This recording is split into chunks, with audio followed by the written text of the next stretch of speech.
as we venture into the murky waters of everything you've been told never to bring up at holiday dinner. You'll need a guide, someone you can trust, a battle-tested, common-sense leader who knows that an extra pair of dry socks just might save your life. That wise old sage has arrived, and he is shouting the Schmidt Show battle cry. Schmidt heads unite! Good morning, good afternoon. Time appropriate greetings, depending on where you are listening to the Schmidt Show from. I am, in fact, your host, Brad Schmidt. Thanks for joining me this morning, or like I said, this afternoon, depending on when and where you are listening to the Schmidt Show podcast. I am going to talk a little bit about Nazism today. This is a topic that I have not addressed in the past. This is not a topic that I've spent a lot of time on the podcast. I have talked about it quite a bit on my terrestrial show and my radio show, and the radio show. Of course, if you want to find it, as I always say, it's on 1310 KNOX AM 107.9 KNOX FM if you are in the Grand Forks, North Dakota listening area. Or if you are not and you still want to listen to the Schmidt Show, you want to get more of the Schmidt Show, but in a terrestrial radio form, you can go to our radio station's website, which is knoxradio.com, and there's a listen live link, or you can download the app. There's an app for it, which is, I think you just search the store for whatever app store you've got. You just search the store for KNOX Radio 1310 or 1310 KNOX Radio, something like that. You'll be able to find the show. So 70177. No, that's the that's the phone number for my terrestrial show. I was talking terrestrial radio. We don't have the phone number up and running. It's normally 866-766-1776, but in the new studio we have not got the phones up and running, and we've not had a lot of telephone interaction on the Schmidt Show podcast anyway. So text, we do have a Telegram group, and we're being told that there is only left side audio. So again, I don't know why this is happening. In the recording, it comes through fine. In the audio, for whatever reason, let's try that. See if that does it. I don't know if that'll change it, but I did the mix down to mono, so it should be both sides. If it's not, I apologize. In the recording, it's fine. On the podcast, for whatever reason, the audio on the live version gets messed up from time to time. So, Steve, thank you for pointing that out, and we'll work on getting that taken care of in the future. So I can't figure out why it keeps doing this. This is a frustration of mine. This is the joys of technology. And unfortunately today, the Hig again is out. He was just out in Washington, out in Seattle for Northwest Linux Fest, or Linux Fest Northwest. I can't remember what it was called. So anyway, we're going to talk Nazism today. This is not a topic that I've spent a lot of time on the podcast, but it is something I've talked about on my terrestrial show to great extent, because the argument always is Nazism is the right-wing ideology of fascism. And the truth is Nazism has nothing in common with conservatism or right-wing or right-leaning politics at all. In fact, Nazism is very heavily influenced by the left and by the extreme radical left of Marx, Stalin, Lenin, communism, Bolshevism. All of that is essentially where Nazism gets its ideology from, or where it stole its ideology from, and where Hitler began to shape what was at one point called the DAP, the Deutsche, I'm not going to pronounce this right in German, the Deutsche Arbeiterpartei, and which essentially meant German Workers' Party. And so the original name of the Nazi party was the German Workers' Party.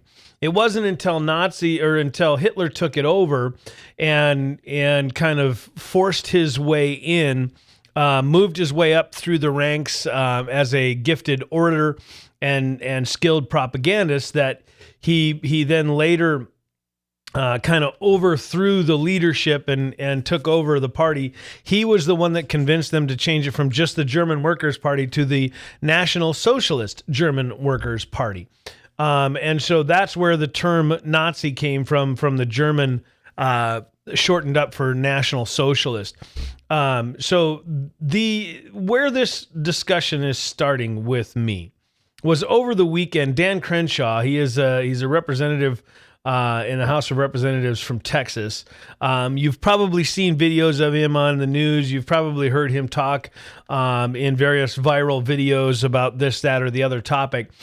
He's a Republican from Texas, a former Navy SEAL.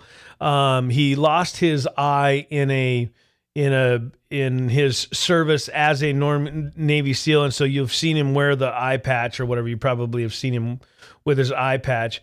And he was at a Turning Point USA event over the weekend. Turning Point USA is one of these groups that gets people to show up on college campuses from a conservative perspective, and they try to at least make college kids aware of ideologies other than what their professors are trying to indoctrinate them with. So Representative Crenshaw was at one of these events at a university, and I don't remember which university it was. Now I'm going to scroll through the article here real quick to see if I can see for sure. I don't think it says actually in the article where he was. They just said he was at a Turning Point USA event, and he was there speaking, taking questions, doing the whole question and answer session kind of thing. And a student stood up and said, TPUSA is for Nazis, and you should be ashamed of your service in Afghanistan. Some random teenager in the crowd said as the crowd booed him. It was an illegal war of aggression by the United States. You should be ashamed of yourself, not proud of your service. Crenshaw responded to the teen by saying, if you have to call somebody a Nazi, it's a good indicator that you haven't thought your argument through very well. The teen, of course, stormed off and refused to actually engage in any sort of debate, just make some radical statement that is baseless and untrue, and then runs away like a coward like they usually do. He then Crenshaw later commented as another student got up to discuss or ask a question, whatever. He said, that was fun. At least we had a little bit of, but get more creative with your insults, man. Like Nazi, come on. That was his response. Crenshaw is one of the I guess I would say up and coming political stars in the Republican Party, in the conservative movement. He's certainly more conservative than a lot of your mainstream, establishment Republicans. I hate using that term, the establishment Republicans, because that term, the discussion of the establishment Republicans, oftentimes is just I don't know. It's I don't know. It feels weak to me when. And I don't think my my video. Maybe it is working. Anyway, the mainstream, to use the term establishment Republicans is a weak way, in my opinion, to address the issues with the Republican Party, because it hints or it indicates that you believe that the Republican Party is unwieldy and or uncontrollable or something along those lines, that there is this shadowy they that kind of controls everything, and we don't have a say, we don't have a way to get involved, we don't have a way to change that. And the truth is, there are some really good Republican men and women in Washington and around the country trying very hard to do the right thing, to not fall victim to the quote unquote establishment, to not fall victim to this idea that that the Republican Party is what it is, and we just have to go along to get along, and all of that kind of stuff. So I don't like using the term establishment Republicans, but in this case, I'm not sure there's a better way to say it. Crenshaw he's certainly more conservative than the average mainstream Republican, I guess, if you want to say it that way. So anyway, Crenshaw's response was genius. He didn't even acknowledge or give the kid's argument any credence by saying, no, here's why I'm not a Nazi, or trying to defend himself and say, no, I'm not a Nazi. He simply pointed out the absurdity of the argument and then moved on. Members of this TPUSA, the Turning Point USA, have been also have been facing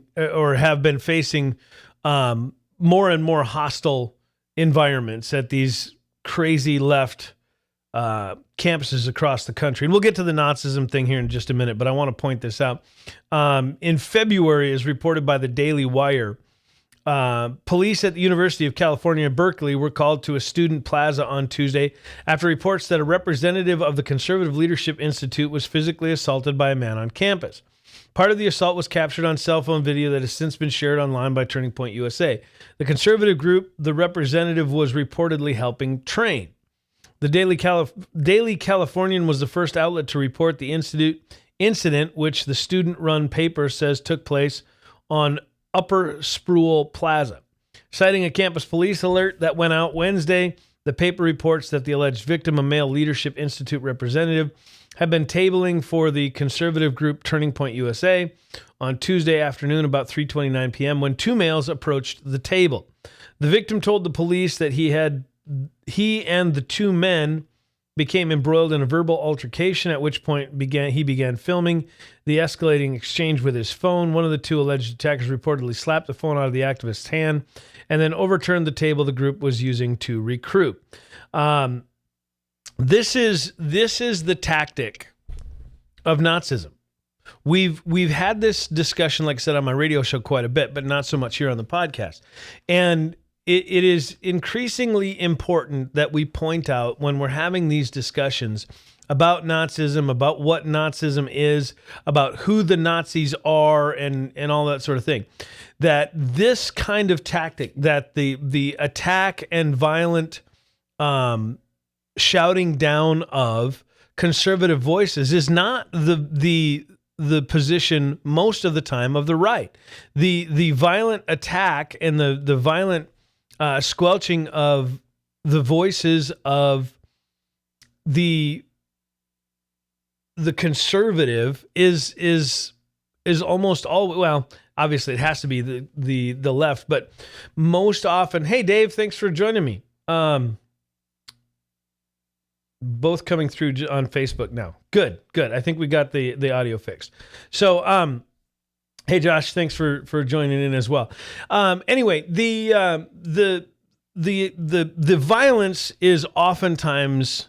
can oftentimes be traced to the left, and that is a classic technique of Nazism, of totalitarianism, of fascism, of communism, pick an ism that is essentially socialist or communist in nature, and you will see that is a common tactic of theirs, and is to use violence. And so it is oftentimes not the right that is accused of all of these Nazi-like tactics, that is not the right that is accused of being Hitler or some other version of Nazism or neo-Nazism or whatever. It's usually the left that engages in those sorts of activities and those sorts of techniques. So, understanding Nazism, there's a link to in the show notes to an article called "Understanding Isms," and the subtitle is "Nazism is left wing, libertarianism is right wing."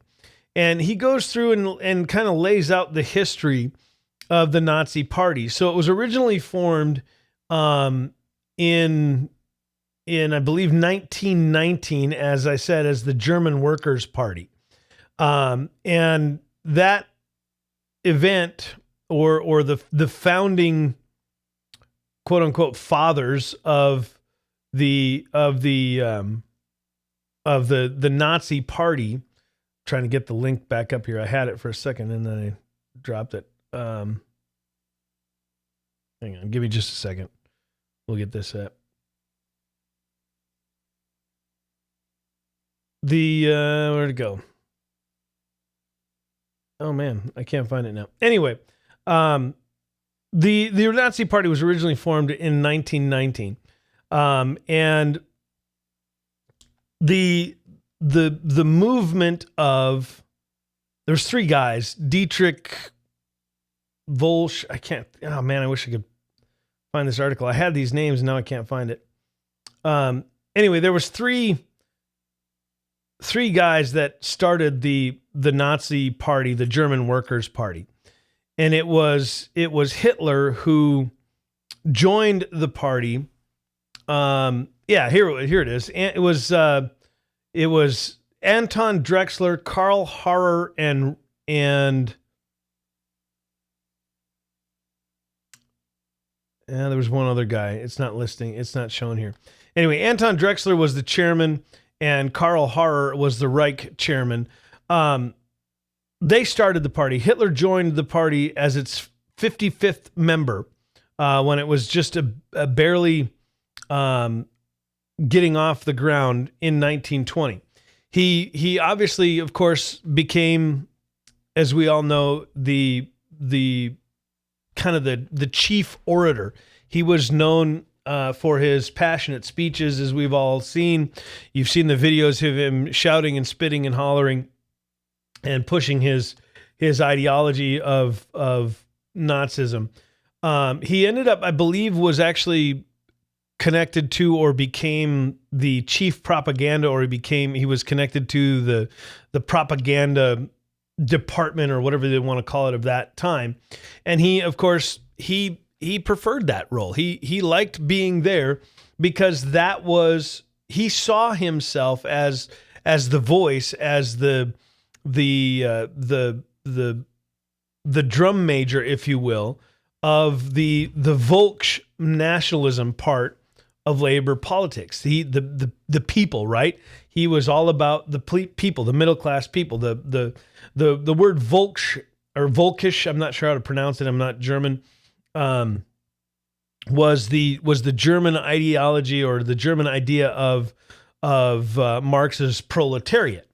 And this was where Hitler began to really start to grow his influence in the party. He understood that the appeal of the party had to be to the middle class. It had to be to the regular working Joe, the disgruntled, and you're going to remember, following World War I, Germany was in massive trouble. They were broke. Inflation was out of control. Their money had become generally worthless. And so Hitler knew that he needed to be able to appeal to the middle class. And that was where the National Socialist ideology came from.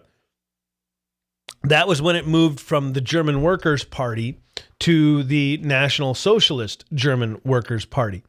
He knew that it was going to be necessary to incorporate this Volkisch nationalism into the ideology, that it had to be about the German people and about restoring German pride and restoring German supremacy in Europe.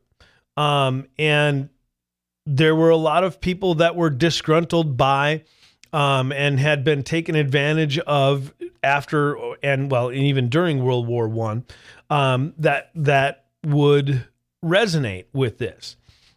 He got this idea of the Volkisch movement, or the middle class working people's movement, in his understanding of Karl Marx and his socialist ideology. And so when we start talking about Nazism, it is important to point out what the ideologies of Nazism were. Now, there's no question that Hitler, of course, had in mind a lot of the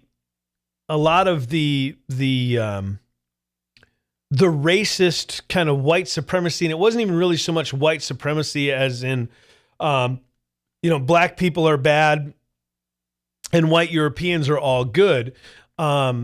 With Hitler, the racial discussion was always about the Aryan race, this specifically German supremacy in everything. Germans were better. And it wasn't just the Jews that he hated. He hated everybody that wasn't German. And his desire was to conquer and destroy anything that wasn't German.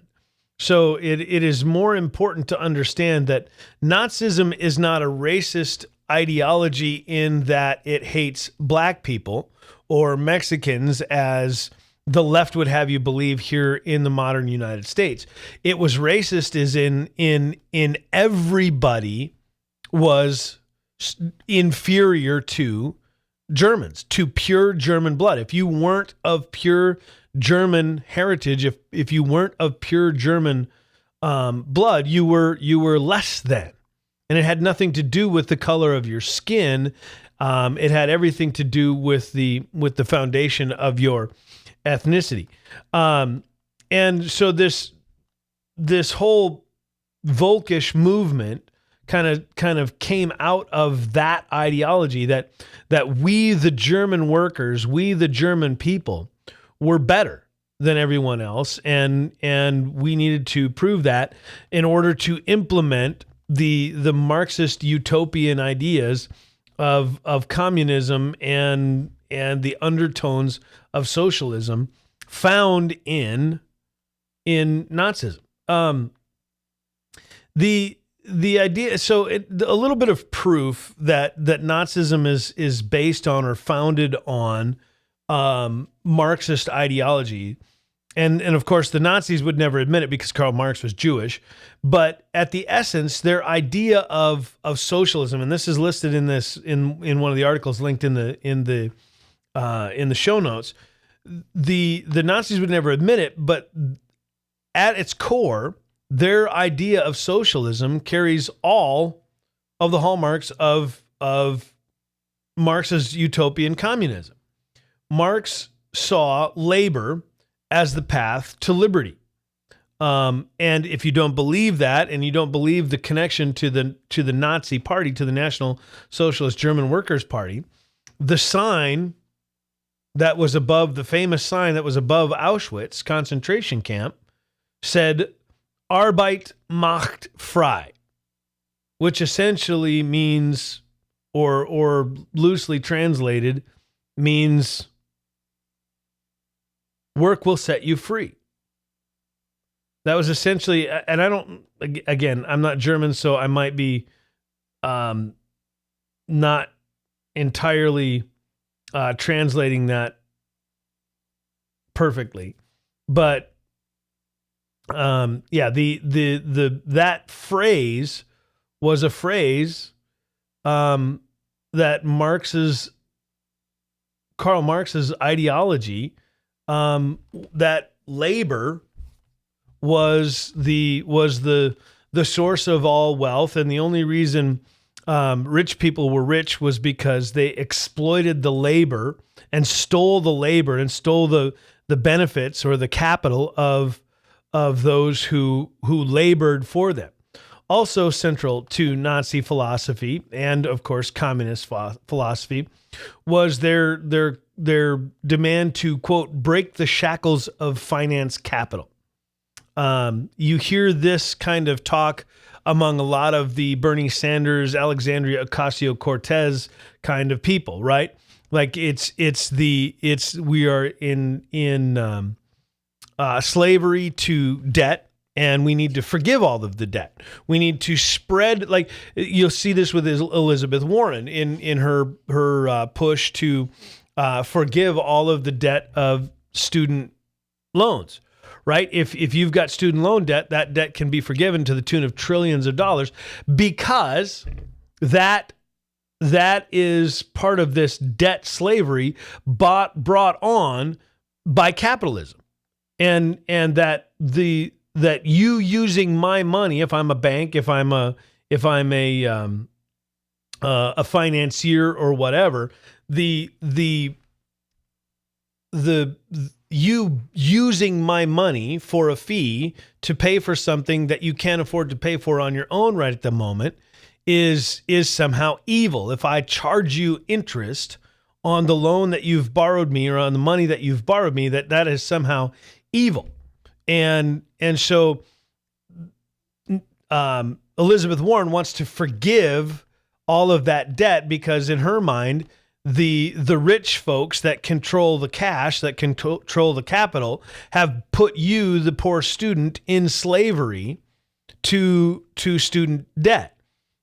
Which is interesting, because the same Marxist and radical leftist professors that are making 100,000 plus salaries, some of them $200,000, $300,000, and even $400,000 salaries, off the backs of the students paying tuition and things like that, and going into massive debt, it is somehow capitalism that's at fault.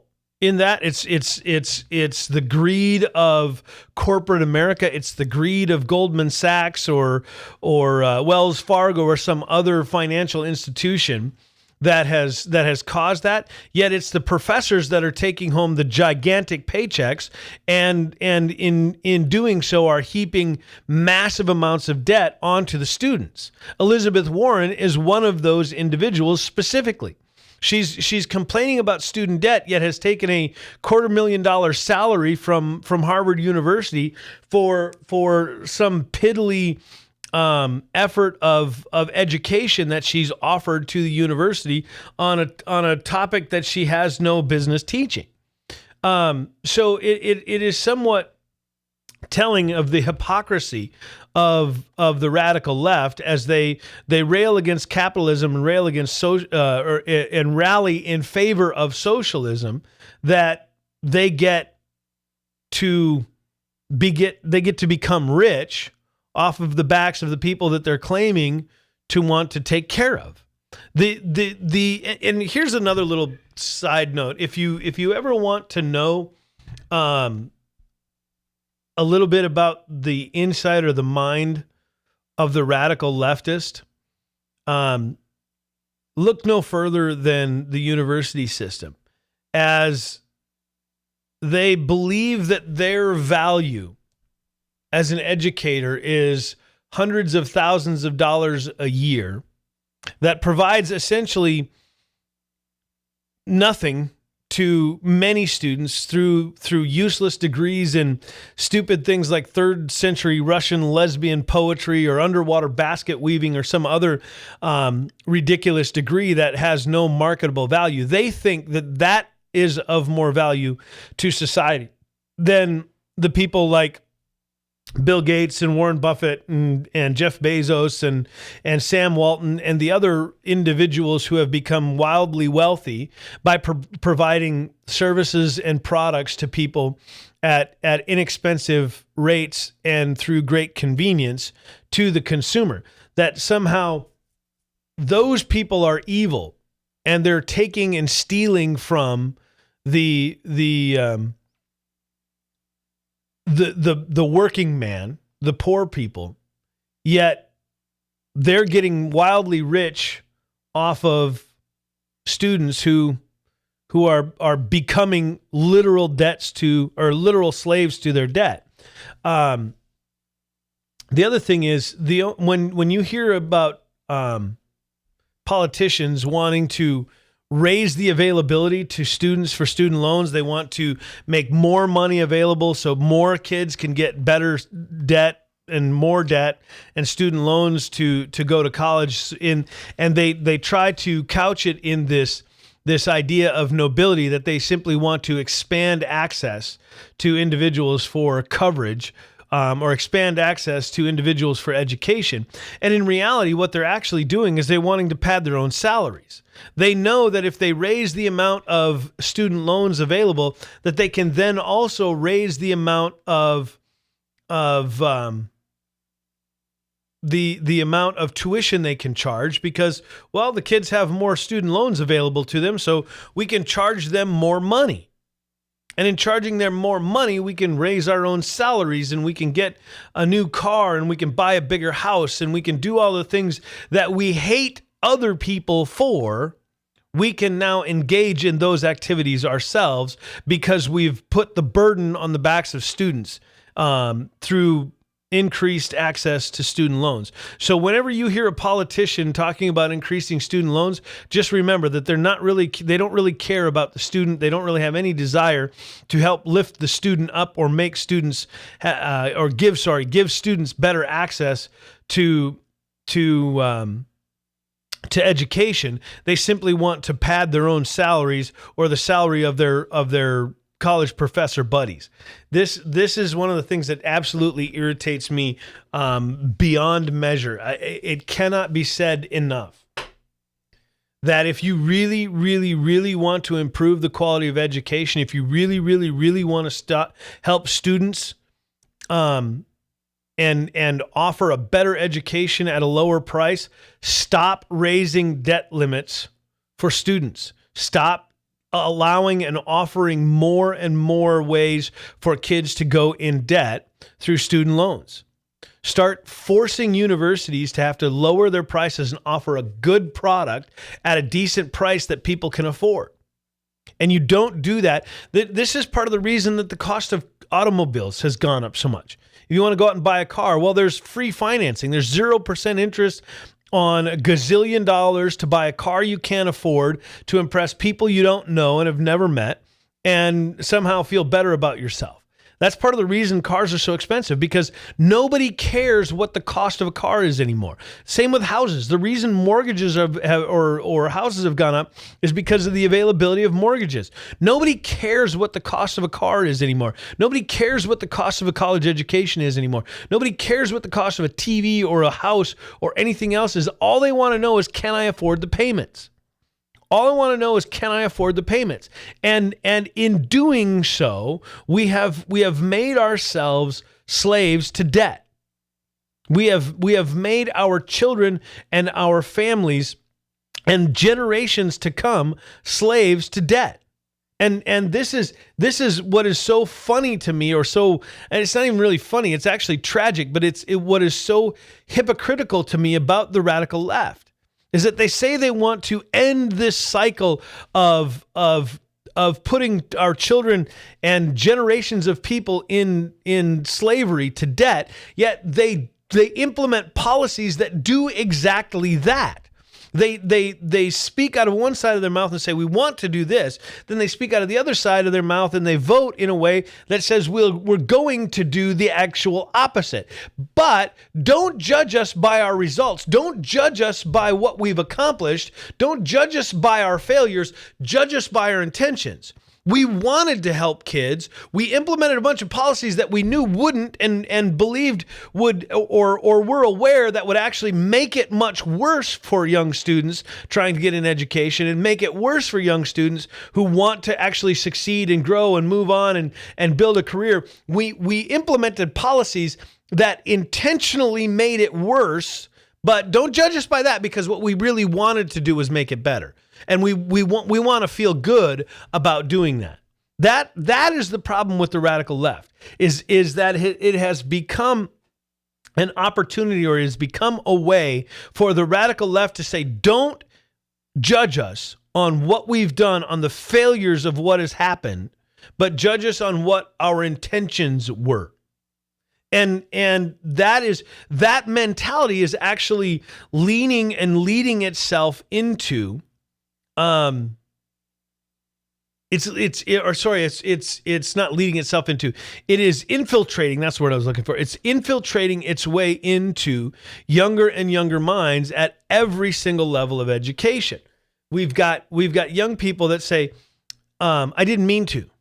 Now, and I know that that's been a complaint or an argument or an excuse of young people who have made mistakes for ages, but you're beginning to see this in actual arguments, that you shouldn't fire me because I screwed up because I didn't mean to. You shouldn't fire me, or you shouldn't judge my politics or the policies that I have implemented, because what I meant to do, I wanted to help the homeless people. The evil Republicans, the evil conservatives, they don't want to help the poor people. They don't want to help the homeless. They don't want to build a homeless shelter that actually makes more people homeless, because more and more people can't afford to pay their property taxes, and they end up losing their homes, or they end up not being able to afford their mortgages or whatever because of the increased tax burden. And so they end up homeless. So did it really help? And I get that that's maybe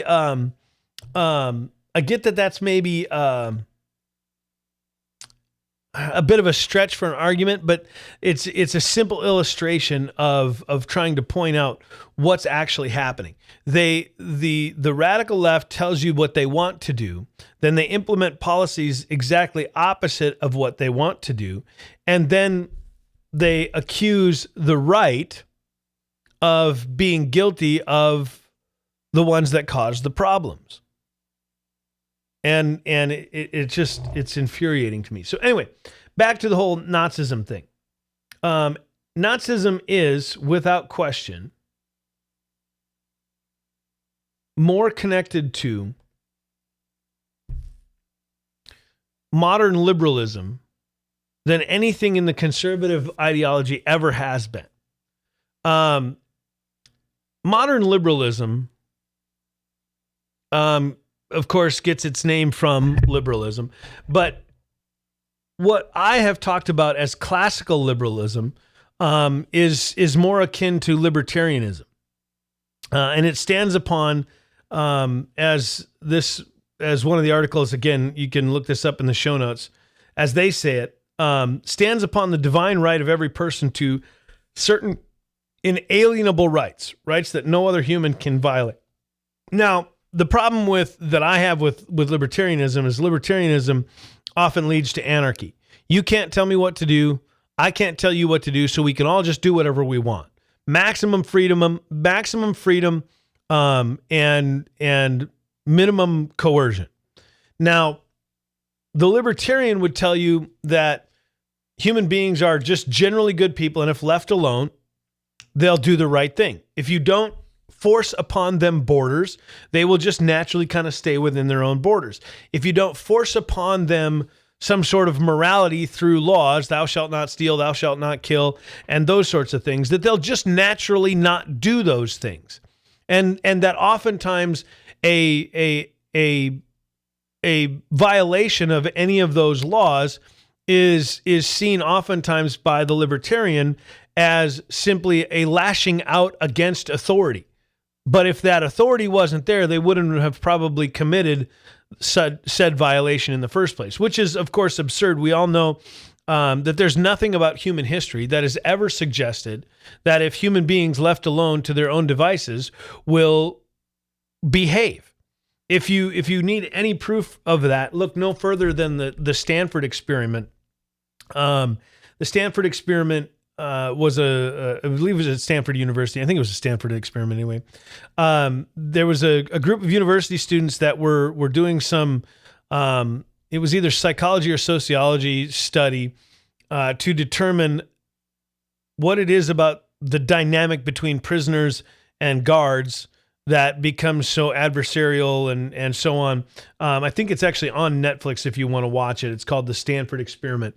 And what they find out is that they ended up having to cancel the experiment because in no time at all, the guards had become borderline evil in their sadism and their treatment of the prisoners. And the prisoners, even though they knew they didn't have to be there, they could leave whenever they wanted, they became almost tragically subservient to the guards, even though it was just role playing.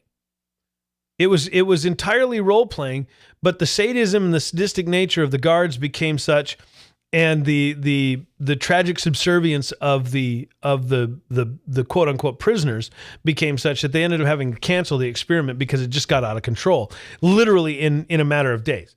And it is probably the most stark example that if human beings left to their own devices will not behave, will not be good, but they will get more and more evil as they realize that they can indulge in their inmost and innermost evil thoughts. And that's just, like I say, that there's nothing, you don't even have to believe in I'm a Christian, I'm a former pastor, and I've got a degree in biblical studies, and my area of expertise is theology, but you don't even have to believe in God to acknowledge that about humanity, right? You don't even have to believe in God to acknowledge that human beings, if left alone, will not behave. They just won't. There's nothing in human history that has ever suggested that is true, and that's part of the problem with libertarianism. So anyway, back to the concept of liberalism and Nazism. Liberalism is much more connected to modern liberalism is much more connected to Nazism and the socialist / communist / Stalinist, Marxist, whatever. Liberalism often touts itself as the most tolerant worldview. And if you think about it, modern liberalism cannot tolerate the existence of libertarian ideology, because libertarian says, I can do what I want. I don't have to engage in your worldview in any way, shape, or form. Libertarianism believes that every person has the right to live their lives however they see fit. And modern liberalism will tell you that that is true as well. But in practice, it doesn't work that way, right? Because if I live my life in such a way that I deny the validity of same-sex marriage, I am then nearly immediately touted by the modern liberal as someone who is out of touch with reality.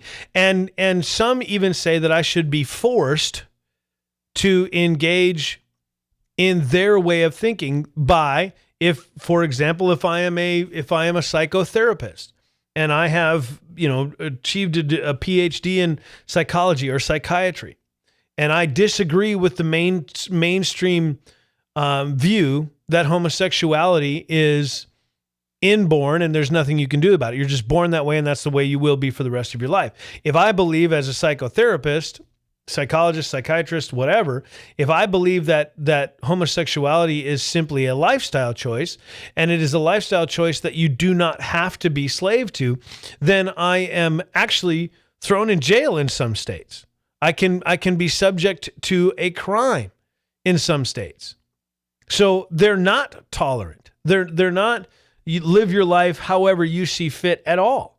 In fact, their very ideology forces you through totalitarianism to agree with their way of life. If you don't believe that I should have to pay for the medical bills of another individual, they will by force tax you into paying for someone else's medical bills. And if you refuse to pay the tax, they will come and arrest you and throw you in jail. That is the absolute opposite of tolerance. But they do it on the grounds of, or they try to pretend that it is done on the grounds of compassion, of kindness, of care. And that is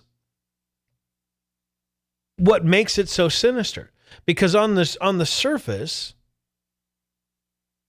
modern liberalism, like Nazism, seems okay. It seems like it's a nice idea until you begin to realize that the level of hate and evil that is bound up in the ideology in saying that you must be forced under penalty of law to provide for someone else, you start to realize that, boy, it just doesn't sound quite as nice as it used to. Let me read a quick quote. That sounds, again, on the surface, pretty nice. We ask the government undertake the obligation of, above all, of providing citizens with adequate opportunity for employment and earning a living. Now, that sounds like a platform statement. If you are honest, that sounds like a platform statement of the Democrat Party right now. We ask that the government undertake the obligation, above all, of providing citizens with adequate opportunity for employment and earning a living. You hear about the discussion of a living wage. You hear about the discussion of a universal universal basic income. You hear about the discussion of a not just a minimum wage, but a living wage. And in fact, in Alexandria Ocasio-Cortez's Green New Deal, she talked about not just a living wage, but I believe the quote was a family-sustaining wage. A family-sustaining wage is interesting to say the least, because a family-sustaining wage is not a minimum wage. A family-sustaining wage is the average American family is a family of four, mother, father, couple of kids. So you're now talking about providing a wage that sustains that family. And for how long then becomes the question. If kids are on insurance until 26 now, are we sustaining that family until all of the children reach the age of 26? Are we sustaining that family till all of the children have graduated college? When does a family sustaining wage end? So you have this statement that says, we ask that the government undertake the obligation, above all, of providing citizens with adequate opportunity for employment and earning a living. Goes on, the activities of the individual must not be allowed to clash with the interests of the community, but must take place within its confines and be for the good of all. You hear this all the time from the left, right?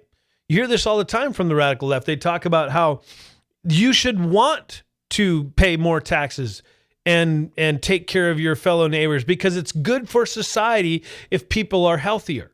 It's good for all of our community if people are healthy. It's good for all of our community if everybody has an education. The discussion continues. It says, therefore, we demand an end to the power of the financial interests. We demand profit sharing in big business. We demand a broad extension of care for the aged.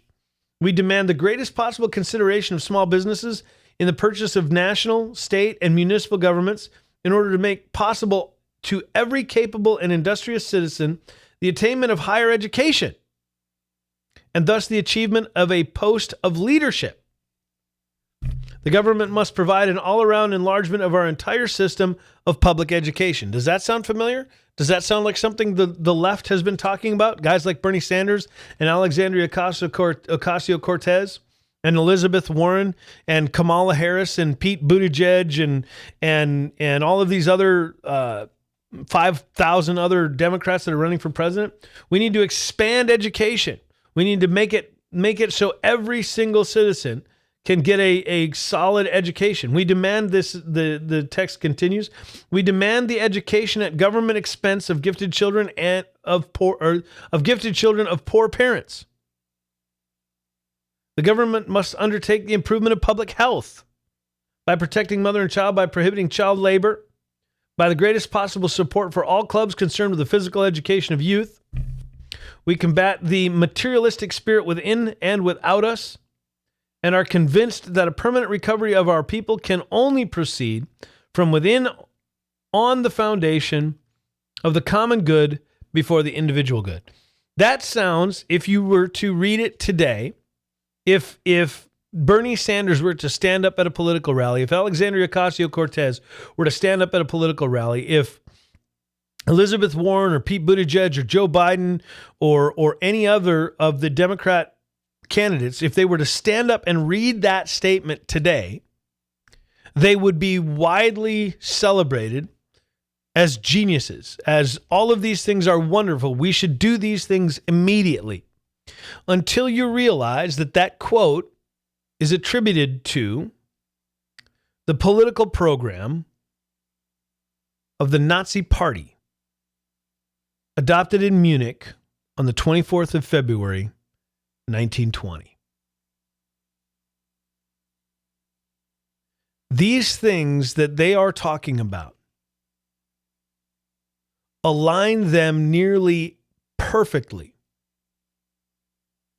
with the Nazi Party. The modern left is much closer to and much more connected to the Nazi Party of the early 1920s in Germany than anything the conservatives or the Republicans have acknowledged or have perpetrated in the last century. Now, I'm not going to sit here and pretend that conservatives are perfect, the Republicans are perfect, that the libertarians have all of their ducks in a row, because there is no one political ideology that is perfect. Except that, if you believe as I do, the political ideology of following and standing alongside of the God of the universe as the sole king and purveyor of justice.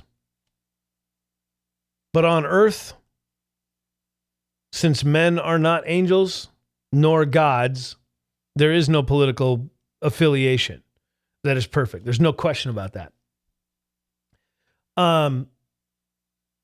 But the next time you hear some brainwashed idiot college student call a Republican or a conservative a Nazi, as Dan Crenshaw so eloquently pointed out, if you've got to resort to calling somebody a Nazi, that's a good indicator that you haven't thought through your argument very well. Now, I will clarify, I do not believe the modern Democrat Party aligns with the Nazis in their hatred and their racism. I think most modern Democrats are not intentionally racist. I don't think it is the intention of most members of the Democrat Party to be intentionally racist. I think their ideas are simply uninformed. As I've pointed out on my terrestrial show, multiple times, as I've said before, the modern Democrat Party, as they push for affirmative action, for example, essentially what that says to the African American student, to the Hispanic student, to the Asian student, to whatever, is that you are incapable of succeeding on your own. You are incapable of getting into college without the help of me and my white privilege. Their intention, I think, is good, as I've talked about before. Their intention is they want to help minority students have better access to education. That intention is a good intention. That's a good thing to do. But when you do it by saying, well, we know that you're just not capable, so we'll give you free preference points, and we'll get you into a school that maybe you would not have gotten into based on the merits of your grades or your effort that you put through in school or in high school or whatever, we're going to dump you into an institution that you're not prepared for, that you're not capable of maintaining an effective performance in said institution. And when you fail, when you drop out, we'll blame somebody else because, of course, our intentions were good. We wanted to do the right thing. We just didn't quite get there. Now, I'm not saying that just because you're black, just because you're a minority, just because you're Hispanic or whatever, that you're not going to be capable of succeeding in a college institution. Because the same is true. If you take a student who the best they can do is maintain a C average in a public high school, regardless whether that kid is white, yellow, green, blue, purple, black, whatever, you dump them into Harvard University, into Yale, into Stanford, into some other Ivy League university and expect them to perform at a level high enough to maintain the standards of an Ivy League institution, they're going to fail. They're not going to make it. Because it's not a matter of having the right color of skin. It's having the right A, motivation, B, inspiration, C, qualification, and in the end, ability. I didn't do well in high school. I didn't do all that well in college. I did okay. I did well enough to pass, but I didn't do that well in college. And if you had taken me out of my public high school career and dropped me into an Ivy League school, heck, if you'd have dropped me into a middle of the road university, I probably would not have succeeded. And especially if you had dropped me in there simply because you gave me a few preference points because you felt bad for me. So like I said, I want to clarify. I'm not saying that all liberals are racists and white supremacists and anything like that. All I'm saying is that if you want to see people succeed, pretending that they're better than they are is not helpful. Being honest with them and saying, hey, here's some options for you. You know, maybe you're not cut out to be a brain surgeon. But you know what? Maybe you are cut out to be a pilot. Maybe you are cut out to be an attorney. Maybe you are cut out to be a plumber or an electrician or an engineer or a multitude of other options that by putting you in the right situation based on your abilities, based on your skills. Maybe you did great in math and sucked at English. Maybe you should be an engineer. Maybe you were great at history and social studies, but you sucked at biology. Maybe you shouldn't be a doctor. Maybe you should look into being a curator of a museum, whatever. There's a million ways to approach this problem. But simply saying, well, we're just going to give you preference points based on the color of your skin because we don't think that you'd be capable of succeeding on your own, it's not helpful. It's unintentionally racist, to be honest. As I've said a million times on my terrestrial radio show, and you'll hear me say for ages to come on the podcast here or whenever, there isn't a black man in this country or a black woman in this country or a man or a woman of any color anywhere in this country that needs anything from me to succeed. And for me to suggest any different is not only arrogant and egotistical, but in the case of minorities, it's straight up racist. There is not an individual in this country, regardless of the color of their skin, regardless of the color of their or the origin of their ethnicity, that needs anything from me to succeed. They have everything they need to succeed all on their own. Now, if they come to me and say, "Hey, will you help me with this? Will you tutor me in that? Will you partner with me in this?" Well, then that's a different story. Let's get together and let's figure out how to make you successful. But if I come to you and say to you, yeah, good luck succeeding without me handing you some of my white privilege, that's just racist. White privilege, you want to talk about racist ideology. The ideology of white privilege is one of the most racist things that you will ever hear from the radical left. Because what white privilege says is that unless you are white, you cannot succeed. And if you are not white, the only way you will ever succeed is if I, the white guy, hand you some of my privilege to use. Your success hinges on whether or not I allow you to. That's what white privilege says. When you hear these radical lefties start talking about white privilege, that's what they're saying. Your success hinges on me allowing you to. The success of any black man in this country hinges on white people allowing you to succeed. Now, I've known quite a few black folks in my lifetime. I've known quite a few people from various ethnicities, Hispanics, Asian. One thing I learned is none of them needed me to succeed. And their success never, ever, ever hinged on me allowing them to. Or anybody else allowing them to, for that matter.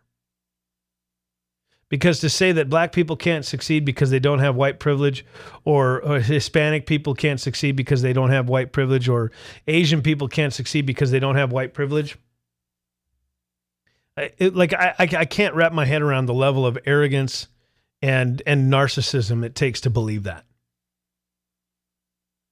And with that, we'll wrap it up. Nazism was the discussion today, and the honest to God truth is that Nazism has much more in common, and communism and socialism and all that has much more in common with Nazism than anything the right has ever professed. And as Dan Crenshaw says when we started this, if you got to resort to calling people Nazis, you obviously haven't thought your argument all the way through. I'm Brad Schmidt. This has been the Schmidt Show podcast. We will see you all next week. Stick around. Share this. Like it. Support us through Patreon. Anything you can do to help us out is appreciated. We'll see you next week.